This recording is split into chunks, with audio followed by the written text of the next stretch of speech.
Everyone, welcome to this session. इस session में हम डिफरेंट टॉपिक्स कवर करेंगे, जैसे number 1 books of accounts in journal entries, number 2 depreciation and stock valuation, number 3 accounts documents and BRS, number 4 final accounts and number 5 e transactions and miscellaneous banking operations. सबसे पहले हम चर्चा करेंगे accounting के बारे में। अकाउंटिंग की डेफिनेशन समझने से पहले आइए इसे नॉर्मल बिजनेस ट्रांजैक्शन से समझने की कोशिश करते हैं। सपोज राम ने 5 लाख रुपए की कैपिटल लगाकर एक रेडीमेड गारमेंट का बिजनेस स्टार्ट किया है। जैसा कि हम सब जानते हैं, कोई भी पर्सन अगर कोई बिजनेस स्टार्ट करता है तो उसका मेन उद्देश्य होता है प्रॉफिट कमाना। सबसे पहले हम प्रॉफिट का कॉन्सेप्ट समझते हैं। प्रॉफिट का मतलब है ओपनिंग कैपिटल और क्लोजिंग कैपिटल के बीच का डिफरेंस। जैसा कि इस केस में राम ने 5 लाख रुपए से अपना बिजनेस स्टार्ट किया और at the end of the year उसकी कैपिटल बढ़कर 7 लाख रुपए हो जाती है। इसका मतलब है राम ने 7 लाख माइनस 5 लाख यानी 2 लाख का प्रॉफिट कमाया। अब सवाल ये है कि कोई पर्सन इस बात का पता लगा सकता है कि उसकी कैपिटल 5 लाख से बढ़कर 7 लाख हो गई है, क्योंकि एक साल में 365 दिन की ट्रांजैक्शन को याद करना किसी भी पर्सन के लिए इम्पॉसिबल है। और जब तक हम अपने बिजनेस की सभी लेन देन को याद नहीं रख सकते तो सही प्रॉफिट और लॉस का तो सवाल ही नहीं है। इस प्रॉब्लम का केवल एक ही सॉल्यूशन था, जिसे हम अकाउंटिंग कहते हैं। आइए देखते हैं अकाउंटिंग क्या है और कैसे काम करती है। सबसे पहले हमें बिजनेस में होने वाली फाइनेंशियल ट्रांजैक्शन को आइडेंटिफाई करना होता है, क्योंकि अकाउंटिंग में हम केवल उन्हीं लेन देनों को लिखते हैं जिन्हें मौद्रिक रूप से व्यक्त किया जा सकता है, या ये कहे कि जिन्हें लिखा जा सकता है। अकाउंटिंग में पहले काम होता है बिजनेस के सभी वित्तीय लेन देनों को पहचानना। उसके बाद उन्हें कर्मानुसार एक रजिस्टर में कुछ नियमों, जिन्हें हम लेखांकन सिद्धांत भी कहते हैं, को प्लान करते हुए रिकॉर्ड किया जाता है, जिससे कि कोई भी वित्तीय लेन देन, चाहे वो नगद में हुई हो या फिर उधार में, हमसे छूटे ना। इस बुक या रजिस्टर को हम जर्नल कहते हैं।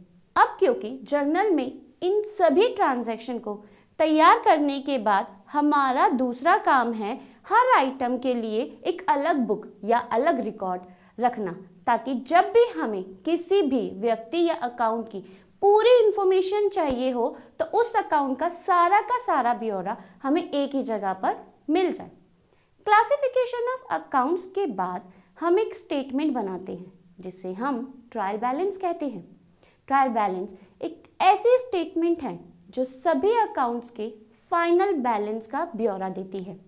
ट्रायल बैलेंस तैयार करने के बाद हम ट्रेडिंग अकाउंट और प्रॉफिट एंड लॉस अकाउंट की हेल्प से ग्रॉस प्रॉफिट और नेट प्रॉफिट कैलकुलेट कर सकते हैं। और बैलेंस शीट, जो कि बिजनेस की फाइनेंशियल पोजीशन को दर्शाते हैं, के थ्रू बिजनेस की एसेट्स और लायबिलिटी को दर्शाता है।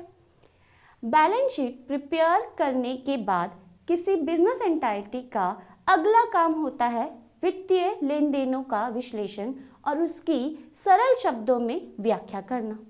एनालाइज या विश्लेषण में हम विभिन्न एसेट्स और लायबिलिटी के बीच रिलेशन को समझाते हैं और ये भी देखते हैं कि हमारी कंपनी का फाइनल आउटपुट क्या हमारे बनाए गए बजट से मैच करता है या इसमें कोई वेरिएंस है। अगर एक्चुअल परफॉर्मेंस ऑफ बजट में कोई वेरिएंस पाया जाता है तो उसका पता लगाकर नेक्स्ट ईयर बजट बनाते समय उसमें सुधार की कोशिश की जाती है। नेक्स्ट स्टेप होता है इंटरप्रिटेशन, जिसका मतलब है सरल शब्दों में बिजनेस की सारी इंपॉर्टेंट इंफॉर्मेशन की व्याख्या करना। इसको इंटरेस्टेड पार्टीज को किसी माध्यम के थ्रू पहुंचाना बहुत ज़रूरी होता है। इंटरप्रिटेशन के बाद फिर से नेक्स्ट ईयर शुरू होता है और फिर से फाइनेंशियल ट्रांजैक्शन को आइडेंटिफाई करके उसे जर्नल में रिकॉर्ड करके अलग अलग अकाउंट्स में क्लासिफाई करके समराइज किया जाता है। अब हम इन सब को जोड़कर अकाउंटिंग की एक डेफिनेशन को समझते हैं। सो बिजनेस अकाउंटिंग क्या है? अकाउंटिंग एक आर्ट है जिसके थ्रू हम अपनी फाइनेंशियल ट्रांजैक्शन को रिकॉर्ड, क्लासिफाई, समराइज करके फाइनल अकाउंट्स प्रिपेयर कर सकते हैं जो हमें बिजनेस के प्रॉफिट और लॉस को बताते हैं और जिसकी मदद से हम बिजनेस की एक्चुअल परफॉर्मेंस को एनालाइज कर सकते हैं, उसकी व्याख्या भी कर सकते हैं। Now moving to our next topic, number 1 में है books of accounts and journal entries. हम फाइनेंशियल ट्रांजैक्शन के रिकॉर्डिंग सिस्टम को बुक कीपिंग कहते हैं। ये बिजनेस रिकॉर्डिंग का एक पार्ट है। इसमें एक इंडिविजुअल पर्सन या ऑर्गेनाइजेशन की परचेज, सेल्स, रिसिप्ट्स, पेमेंट की ट्रांजैक्शंस रिकॉर्ड की जाती हैं। जर्नल बेसिकली एक रेगुलर रूटीन का वर्क है जहां हमें अपनी डे टू डे में की गई एक्टिविटी की एंट्री को एक्चुअल बुक में रिकॉर्ड करना होता है। आजकल बुक कीपर्स अपनी इन ट्रांजैक्शन को एंट्री करने के लिए कंप्यूटर के एक सॉफ्टवेयर टेली ERP का यूज़ करते हैं। एक एग्जाम्पल के थ्रू हम जर्नल को समझने की कोशिश करते हैं। The transaction is 15,000 capital was made by issuing cheque number 38। So इसमें हमें बैंक को डेबिट करना होगा क्योंकि पैसा बिजनेस में आया है और कैपिटल को क्रेडिट करना होगा क्योंकि ये हमारी लायबिलिटी है। सो इसकी एंट्री हम करेंगे bank account debit to capital और लास्ट में एक नरेशन भी लिखनी होगी जिससे हमें ट्रांजैक्शन का पता चले कि ये ट्रांजैक्शन क्यों हुई है। फॉर एग्जाम्पल हम इसे ऐसे लिख सकते हैं, mister XYZ deposit ₹15,000 in the bank account with cheque number 38। हमारा सेकेंड पॉइंट है depreciation and stock valuation. So सबसे पहले स्टॉक की बात करते हैं। स्टॉक वो सामान जो एक ऑर्गेनाइजेशन में रीसेल के लिए रखा जाता है उसे स्टॉक कहते हैं। हम work in progress, finish product और रॉ मटेरियल को भी लेते हैं। स्टॉक वैल्यूएशन के लिए हम LIFO last in first out और FIFO first in first out and next average cost method का भी यूज करते हैं। डेप्रिसिएशन फिक्स एसेट के मूल्य में आई कमी को कहते हैं जो इनमें से कोई भी हो सकती है जैसे कि नॉर्मल वेयर एंड टेयर करना, टाइम के साथ आई कमी, loss by accident. Fix asset की ओरिजिनल वैल्यू कैलकुलेट करने के लिए हमें इस फॉर्मूले का यूज करते हैं। Net book value equal to original cost minus accumulated depreciation up to date. Depreciation को कैलकुलेट करने के लिए हम 2 मेथड का यूज कर सकते हैं जिसमें पहला मेथड है स्ट्रेट लाइन मेथड और दूसरा रिटर्न डाउन वैल्यू मेथड। हमारा नेक्स्ट टॉपिक है account documents and BRS, bank reconciliation statement. Bank reconciliation statement एक प्रोसेस है जिसके थ्रू एक पर्टिकुलर टाइम पर एक ऑर्गेनाइजेशन अपनी बैंक स्टेटमेंट जिसे पासबुक कहते हैं और जो कि बैंक के थ्रू दी जाती है उसे अपनी बैंक की स्टेटमेंट जो हम खुद प्रिपेयर करते हैं लाइक बैंक अकाउंट और कैश बुक से मैच करती है। System used for bank reconciliation tally ERP-9। अब बात करते हैं कि बैंक स्टेटमेंट को टैली ERP-9 में कैसे यूज करते हैं। सो टैली ERP-9 एक अकाउंटिंग सॉफ्टवेयर है जहां ये सारी एंट्रीज होती है। Documents required for bank reconciliation, number 1 passbook and number 2 cash book.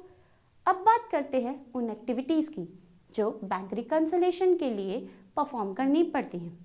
Bank के थ्रू जो भी ट्रांजैक्शन होती है उसकी हार्ड कॉपी या फिर सॉफ्ट कॉपी अकाउंट होल्डर को ज़रूर देता है। जो भी बैंक चार्जेस या इंटरेस्ट बैंक के थ्रू लिए जाते हैं हम बैंक स्टेटमेंट के थ्रू उसका रिव्यू भी कर सकते हैं। अब बात करते हैं किस तरह bank reconciliation statement tally ERP-9 में परफॉर्म कर सकते हैं। सो इसके लिए हमें अपने चेक्स और ट्रांजैक्शन की सभी स्टेटमेंट की क्लियर डेट्स को बैंक स्टेटमेंट के थ्रू टैली ERP 9 पर चेक कर सकते हैं। टैली ERP 9 को अपडेट करना अपने आप में पूरा बैंक रिकंसिलिएशन प्रोसेस होता है। अब हम बात करते हैं फाइनेंशियल स्टेटमेंट की।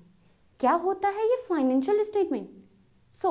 फाइनेंशियल स्टेटमेंट किसी भी व्यक्ति या किसी भी कंपनी की फाइनेंशियल एक्टिविटी को फॉर्मल तरीके से रिकॉर्ड करना ही फाइनेंशियल स्टेटमेंट कहते हैं।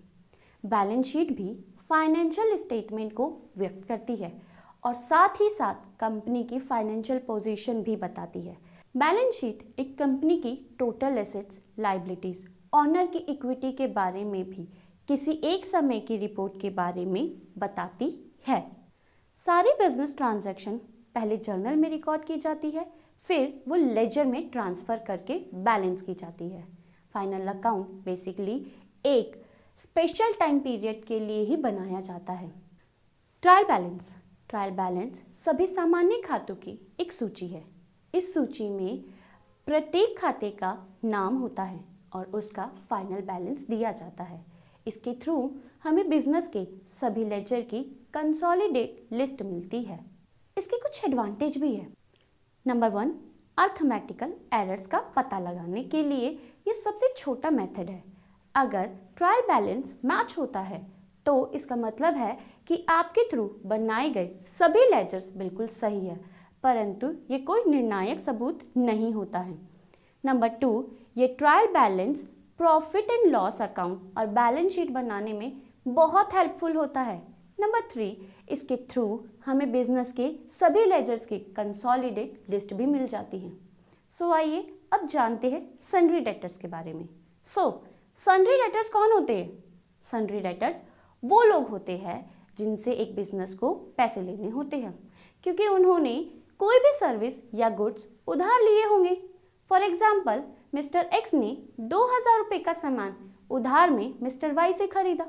इस केस में मिस्टर एक्स सन्ड्री डेटर होगा मिस्टर वाई का। सन्ड्री क्रेडिटर, अब ये सन्ड्री क्रेडिटर कौन होते हैं?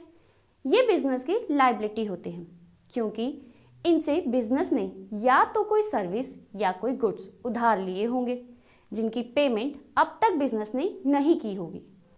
इसे समझने के लिए हम वही ऊपर वाला एग्जाम्पल लेते हैं। ऊपर वाले केस में मिस्टर एक्स ने मिस्टर वाई के लिए सन्ड्री क्रेडिटर होगा। बात करते हैं फाइनल अकाउंट्स की। फाइनल अकाउंट्स बनाने का मेन एम ही एक प्रोप्राइटर को उसके बिजनेस की प्रोग्रेस और उसकी फाइनेंशियल पोजीशन बताना होता है, एक सही समय में और सही तरीके से। फाइनल अकाउंट बनाना तभी मुमकिन है जब हम दो अकाउंट्स मेंटेन करते हैं, ट्रेडिंग एंड P&L और बैलेंस शीट। हमेशा ईयर के एंड में ही बनाई जाती है, जिसकी वजह से इन्हें हम फाइनल अकाउंट कहते हैं। ट्रेडिंग अकाउंट को हम दो भागों में डिवाइड कर सकते हैं, जिसमें पहला है ट्रेडिंग अकाउंट और दूसरा P&L account, that stand for profit and loss account. Trading account goods के खरीदने और बेचने के प्रोसेस को ट्रेडिंग कहते हैं। खरीदने और बेचने की सभी ट्रांजैक्शंस को ट्रेडिंग अकाउंट में शो किया जाता है।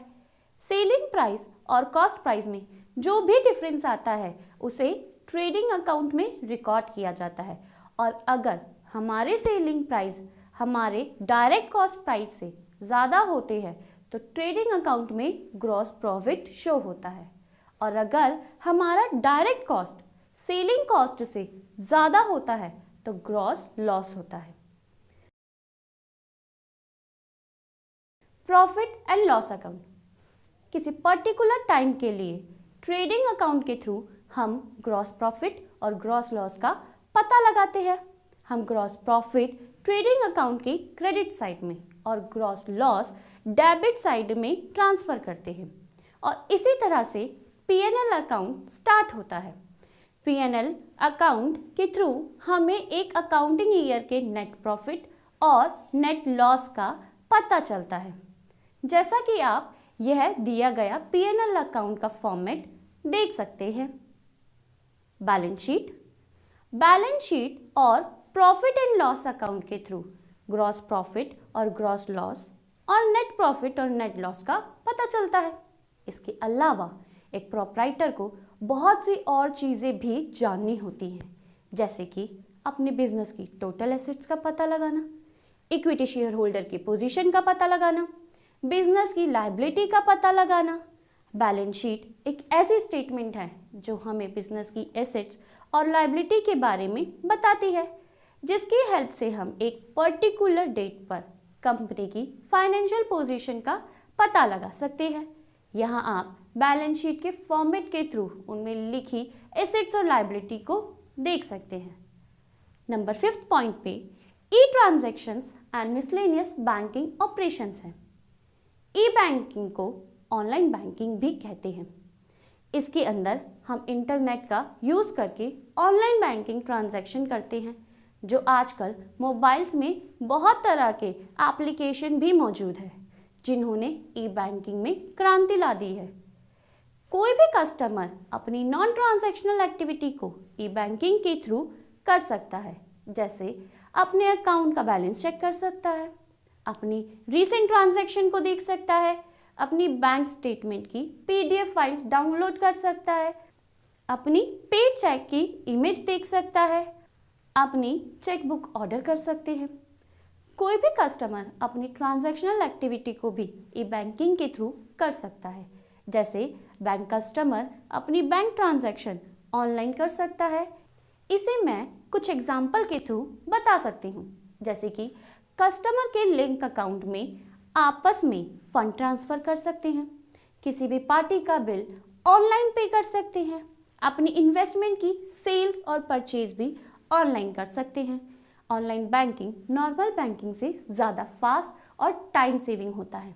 इसके थ्रू हमें किसी भी की गई ट्रांजैक्शन का अप्रूवल जल्दी मिल जाता है।